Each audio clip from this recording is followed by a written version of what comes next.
Hello friends, आज का हमारा टॉपिक है एस्ट्रोलॉजी के अंदर जो 36 गुनाज होते हैं।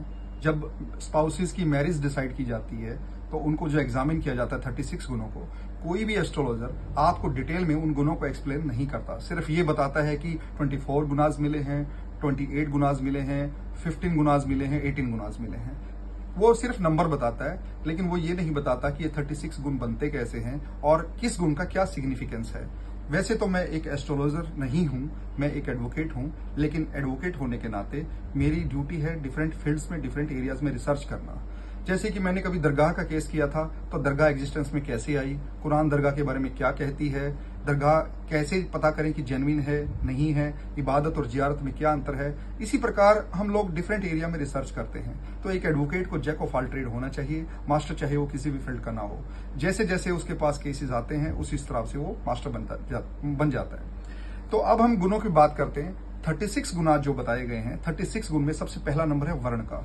वर्ण एक कास्ट को डिनोट करता है। कास्ट ये नहीं जो आपको अपने पिता से मिली है। कास्ट का मतलब यहाँ पे चंद्र राशि से है। हॉरोस्कोप में चंद्रमा जिस राशि के साथ बैठा होता है उसको वैदिक एस्ट्रोलॉजी में इंसान का मन कहा गया है कि वो मन उस राशि से बनता है। जब हम एस्ट्रोलॉजर से पूछते हैं कि बालक का नाम किस अल्फाबेट पे रखें, तो चंद्र राशि का जो अल्फाबेट है वो बताया जाता है। जैसे कि अगर चंद्रमा की राशि जैमिनी राशि है तो उसको के अल्फाबेट बताया जाएगा कि के से उसका जो है नामकरण किया जाए। कन्या राशि है तो पै पे बताया जाएगा, प्रदीप जैसे नाम है। तो जो वर्ण है अगर मैच करता है तो उसका एक नंबर 36 में से मिल जाता है, 36 गुनाज में से मिल जाता है। फिर 2 नंबर वैश्या के होते हैं, VASYA। ये जो है power to influence and power to dominate को रिप्रेजेंट करता है, जैसे मनुष्य वैश्या है या कीट है। तो इस तरीके से अगर 2 नंबर मैच करते हैं तो उनका एबिलिटी टू इन्फ्लुएंस इक्वल है, अदरवाइज वो नहीं है। 3 नंबर तारा होता है। तारा का मतलब है इकट्ठे काम कर सकते नहीं कर सकते। वर्क डेस्टिनी को तारा डिफाइन करता है। तारा अगर मैच करता है तो 2 लोग पार्टनरशिप में काम कर सकते हैं, इकट्ठे कहीं पे कोई बिजनेस कर सकते हैं और एक ही ऑर्गेनाइजेशन में काम कर सकते हैं। 4 नंबर आते हैं योनि के। योनि बहुत ही महत्वपूर्ण गुण है। 4 में से अगर 0 नंबर मिलते हैं तो वो एनिमी योनि है, वो शादी नहीं चल सकती। योनि सेक्सुअल कंपेटिबिलिटी और रोमांटिक कंपेटिबिलिटी को डिफाइन करता है। 4 में से 1 नंबर मिलता है तो उसको ओपोनेंट योनि बोलते हैं। 4 में से 2 मिलता है तो एवरेज योनि बोलते हैं। 4 में से 3 नंबर मिलता है तो उसको हम ऑस्पिशियस योनि बोलते हैं और 4/4 है तो उत्तम योनि होते हैं। योनि नक्षत्र के आधार पर बनती है। योनि बहुत तरह की होती है। ये आपके प्राइवेट ऑर्गन, इसी का जो शेप है वो योनि के आधार पर बनता है, जैसे टाइगर योनि, हिरन योनि, काओ योनि, एलिफेंट योनि, ये सारे नक्षत्र के आधार पर बनते हैं। और भी बहुत सारी योनिज हैं। तो किसी की रोमांटिक डिजायर ज्यादा होती है, किसी की कम योनि के आधार पे। रोमांस करने का जो तरीका है वो योनि डिफाइन करती है। योनि के बाद जो 5वां नंबर आता है वो बहुत ही महत्वपूर्ण है, ये मैत्री है। मैत्री विचारों का मिलना है। कुछ लोग आपने देखा होगा कि थोड़ी देर बात करके डिबेट में आ जाते हैं और उनमें झगड़ा शुरू हो जाता है, तो उनकी मैत्री नहीं मिलती। मैत्री के 5 नंबर होते हैं। अगर मैत्री मिलती है तो दोनों लोग या दोनों स्पाउस आपस में कई घंटों तक आपस में बात कर सकते हैं और वो अपनी बातचीत को एंजॉय करेंगे।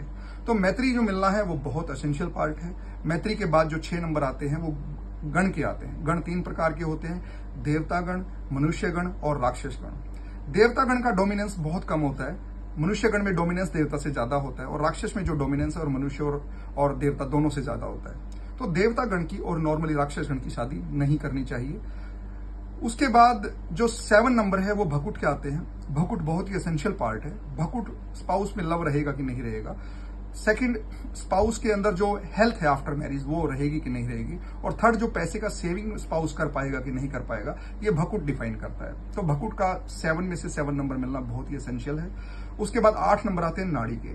जो नाड़ी है वो जेनेटिक ऑर्डर्स को एक्सप्लेन करती है। अगर स्पाउसेस का नाड़ी मिलता है तो उनके जेनेटिक्स मिलते हैं, औलाद अच्छी होगी, औलाद जल्दी होगी।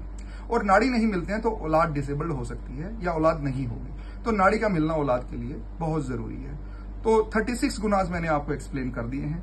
आपको ये जानकारी पसंद आई होगी। अगर आपको ये वीडियो पसंद आया है तो प्लीज मेरे चैनल को सब्सक्राइब कीजिए, लाइक कीजिए और शेयर कीजिए। Thank you.